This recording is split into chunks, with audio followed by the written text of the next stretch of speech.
let's go ride. Lily, where are we? Let's Kilimanjaro Safari.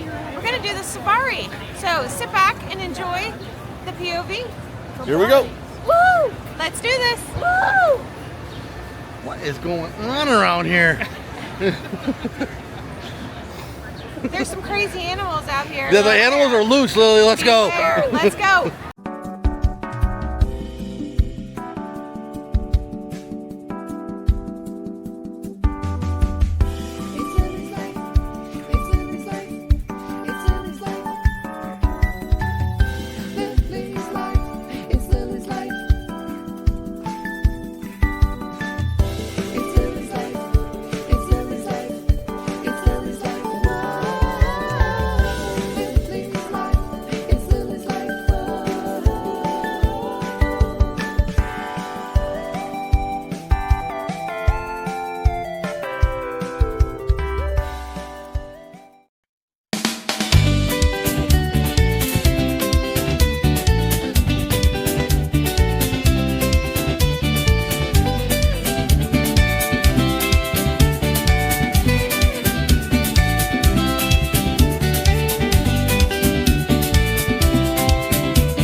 Yeah, right. Thank you in Swahili. Here in Harambe, we like to say Twende, and Twende means let's go.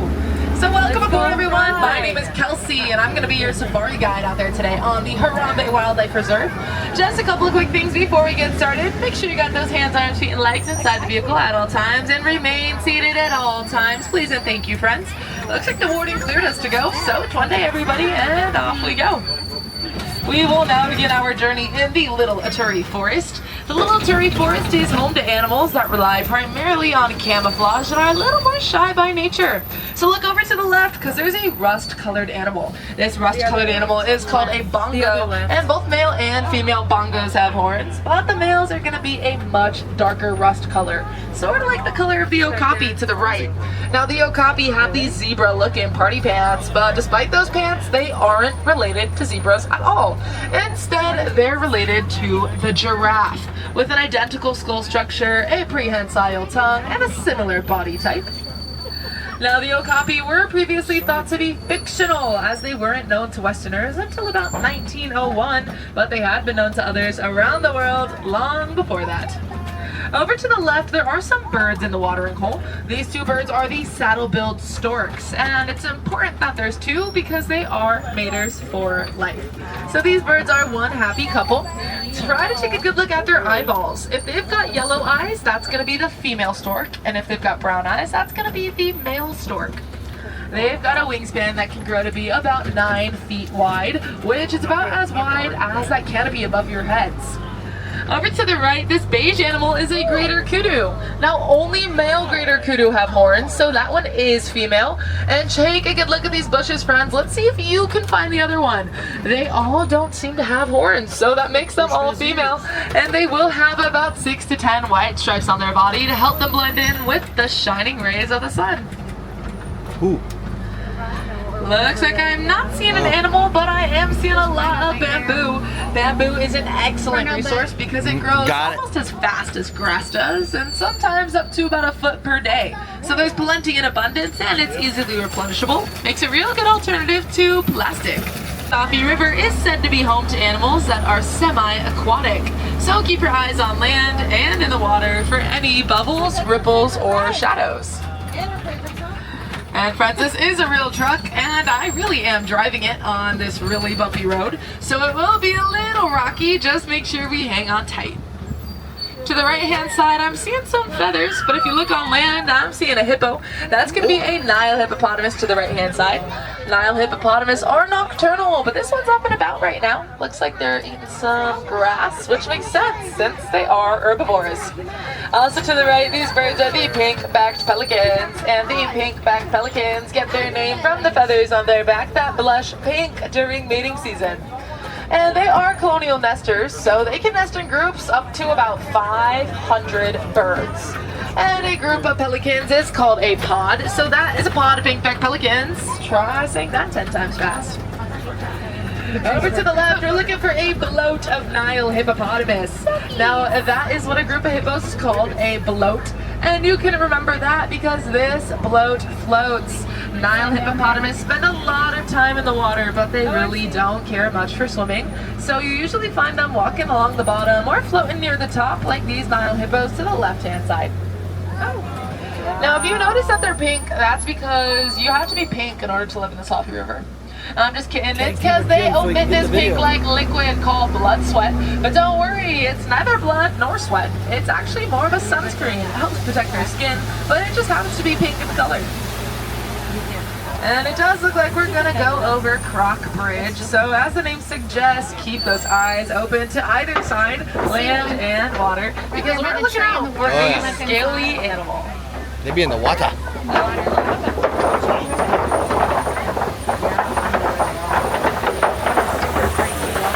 If you happen to catch a glimpse of them, those are going to be the Nile crocodile.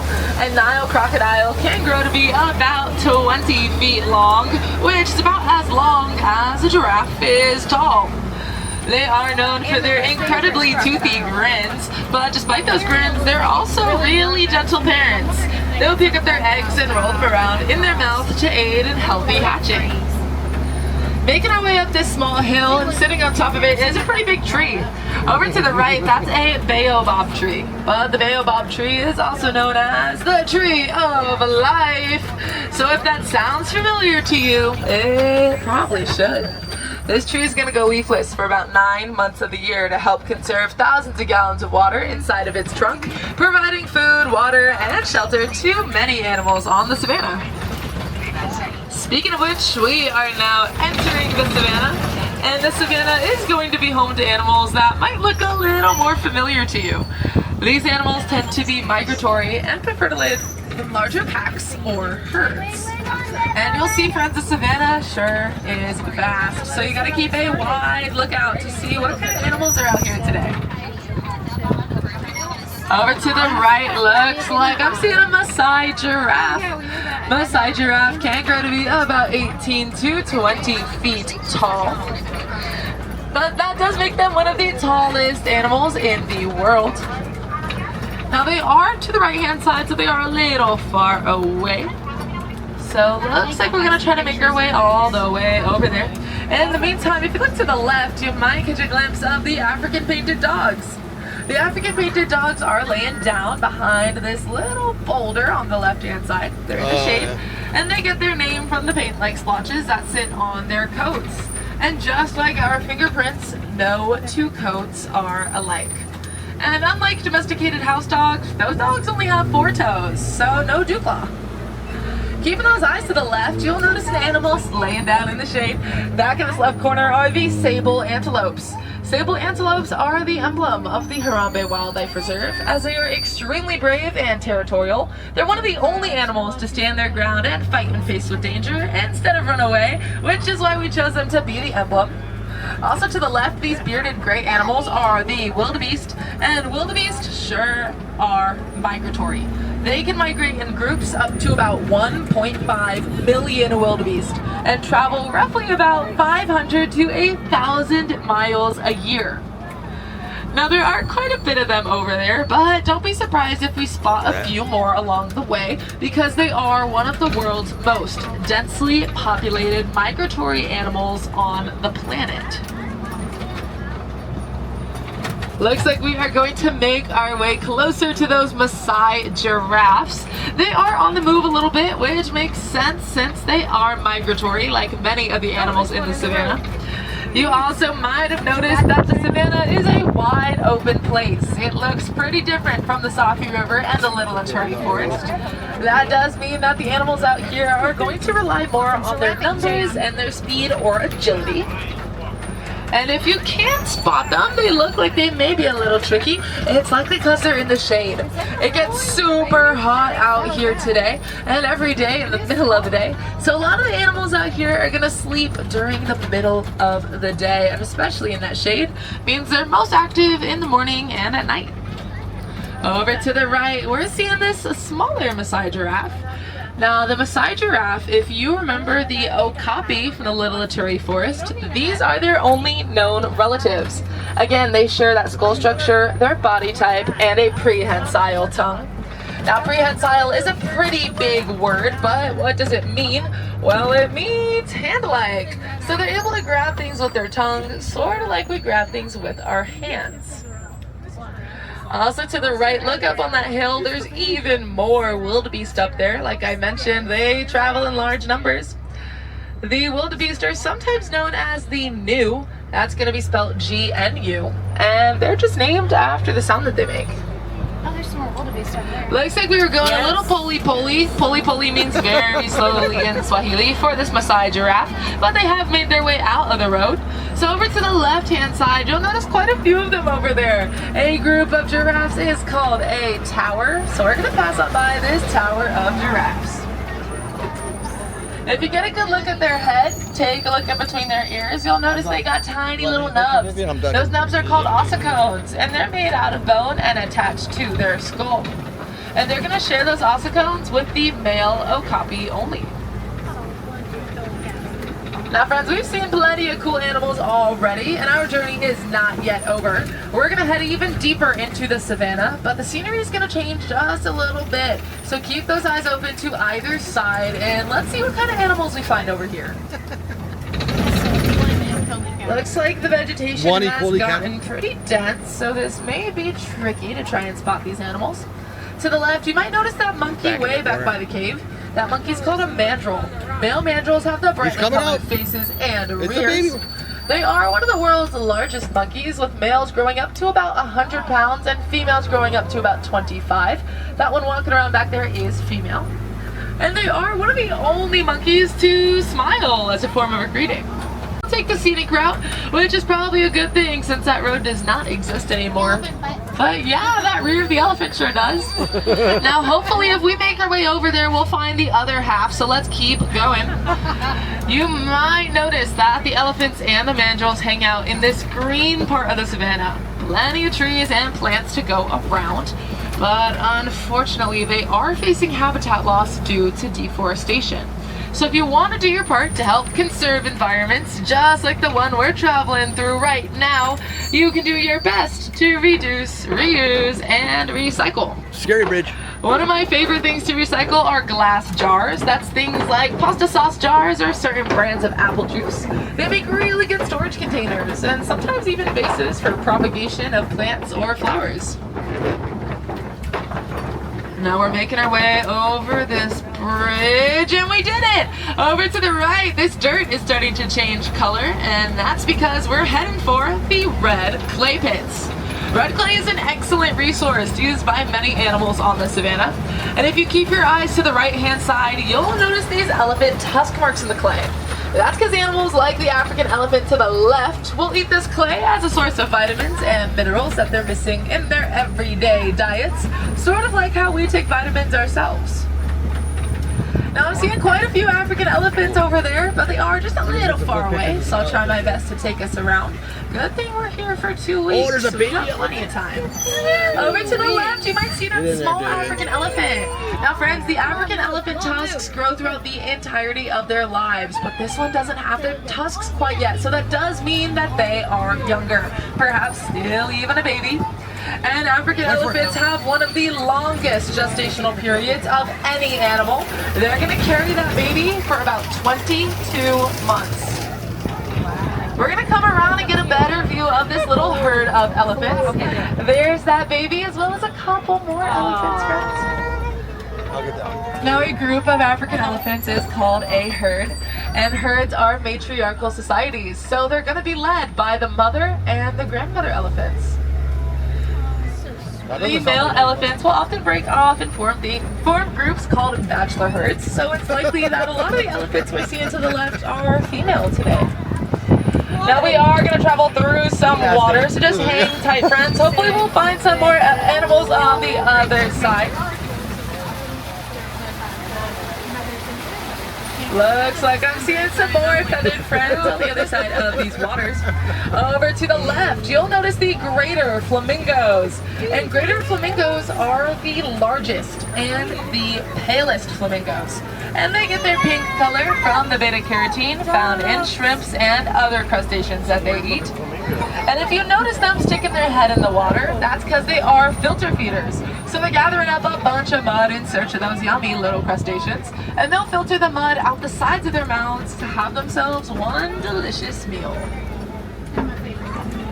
A group of flamingos is called a flamboyance, so we are going to leave this flamboyance behind and say farewell to those African elephants and say hello to these white rhinos hanging out in this part of the city. It gets a little hot in these rhinos. Check out that palm tree because there's a couple white rhinos underneath it. The white rhinos are typically more social than some other rhinos, so you might see them hanging out together in groups just like this one. A group of white rhinos is called a crash, and they may not have the best eyesight, but they do have excellent hearing and a great sense of smell. So you might see their ears rotating around about 180 degrees in order to hear just a little bit better. He didn't want to be on Let's Go Ride. You might notice that these rhinos are changing colors, but don't worry, I promise you they're not. They're playing around in this mud wallow, and that mud wallow is going to help protect their skin, acting like a sunscreen, a bug repellent, and just help keep them cool. So if you notice that the rhinos look like they're covered in something, they likely are, but it's probably just the mud from the mud wallow, and it's doing its job. Now we are hanging out in cheetah country, so let's see if we can spot a cheetah on the hill to the left-hand side. Looks like they're way up there sitting in the clearing, but they are pretty hard to see. So I'll try to move forward and see if we can find a few more over here. Cheetahs are one of the fastest land mammals, running at speeds up to about 60 miles per hour and accelerating that fast in just about 3 seconds. There's one over here, but he's going to be behind the bush, unfortunately. With this rock wall, because as we pass by, you'll notice these cheetahs laying down.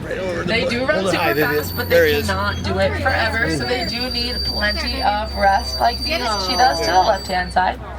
We're going to slowly move to let all of our friends get a good glimpse of them. But this does mean we'll be making our way over to a rock formation. This rock formation is called a kopie, and the kopie sure looks like a good place to get a view of the savannah below. So let's keep our eyes on these kopie rocks and see if we can find the lions. Looks like they are laying down in between these trees. Now that lion we're seeing is a female lion, or the lioness, and we know that because male lions will have those large, luscious manes that help them appear larger. Over to the right, there's a furry animal with 4 legs laying down in the shade. This animal to the right is a water bug, and the water bug sure love water. You usually find them living by permanent sources of it, and they'll only travel if that source becomes contaminated. So do yourselves and the water bug a favor and properly dispose of your garbage and chemicals. We'll get back to some of these animals on the right because we are going to continue looking to the left for those lions. Lions are nocturnal, so they can sleep up to about 20 hours a day. Call me a lion. Which means that they're really only active for about 4 hours at night sometimes.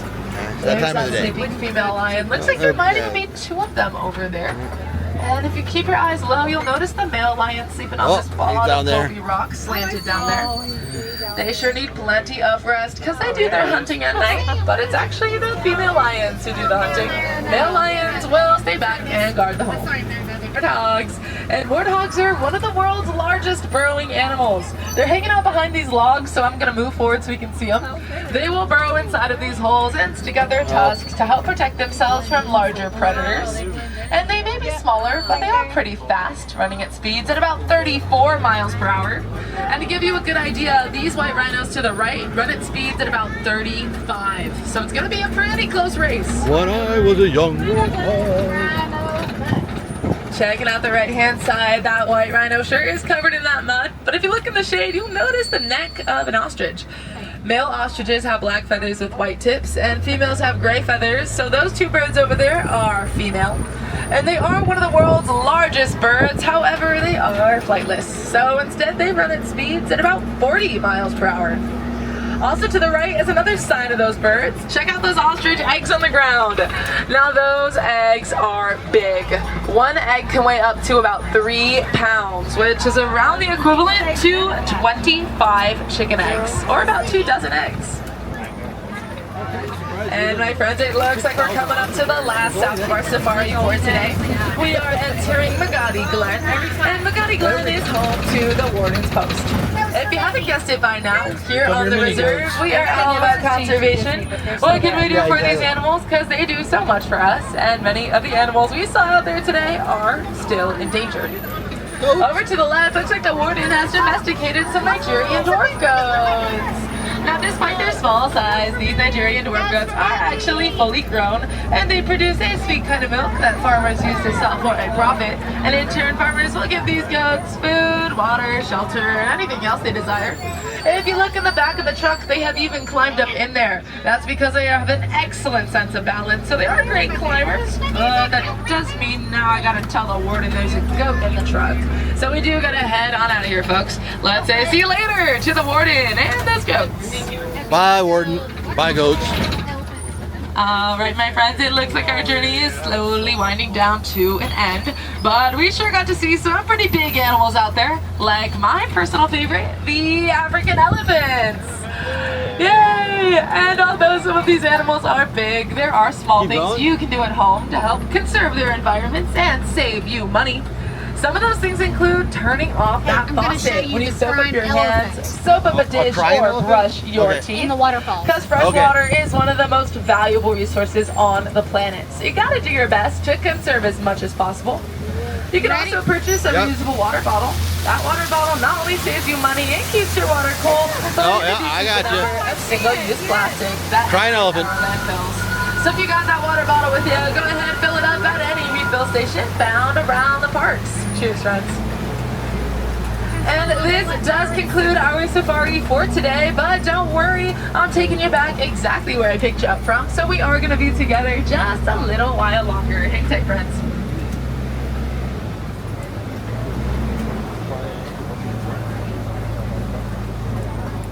All right, my friends, we're going to head by some unloading docks and some docks. So feel free to say Jambo. Jambo means hello in Swahili to our friends up there. It's going to be Warden Erica. So Jambo to Warden Erica and Asante Sana for letting us through. Jambo Erica. Jambo. Now I'm going to take whichever path gets us back quicker. So we're going to hang out here for just 1 second. Jambo. My friends, if you are a wilderness explorer, you happen aboard the Simba one today. That's going to be Simba, like the lion, and the number 1. Oh, looks like we're going to get going, my friends. We're going to take this left path to get us back there just a little bit quicker. Now, if you are looking for some more animal fun, you can head on into that Gorilla Falls Exploration Trail. It's going to be about a 15 to 20 minute walking trail that is all wheels accessible, so feel free to bring on those strollers, wheelchairs, ECVs, and all other mobility aids.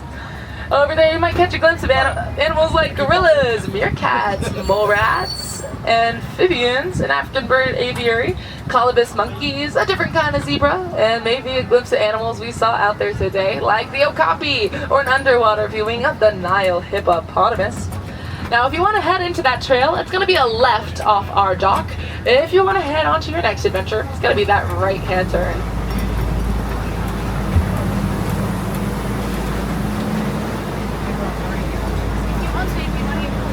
As we make our way back towards our dock, now is the time I'd like to warn my friends on board about our farewell. Now, the docking process is loud. It sounds almost like screeching metal. It's going to be loud, so if anybody has any sound sensitivities on board, now is a really good time to get those ears covered, because we'll be docking any moment now. It's also going to be super bumpy, so make sure you hold on tight, even more bumpy than it was out there on the reserve today. And of course, we want to make sure we've got all the belongings we entered the truck with, including our friends and family, because it really is a long trek back here to Africa. That should be your new move for your mom. Ready? 1, 2, 3. And as always, my friends, Asante Sana. Asante Sana means thank you very much in Swahili for joining me out there today on the Harambe Wildlife Reserve. Again, my name was Kelsey, and it was my pleasure to take you around the reserve today. I hope that you learned something new, maybe saw an old favorite, or found yourselves a new one. So Asante Sana, friends, means so much that you take the time out of your busy day to come spend some time with us. Jambo to everybody up on those docks. We're heading back straight for ours. Jambo, everybody, Jambo! Alrighty, friends, that docking process is going to begin any moment now, so get those ears covered. Here in Harambe, we don't like to say goodbye because it is far too sad and far too final. So instead, we say Kwaherini, which means to go well.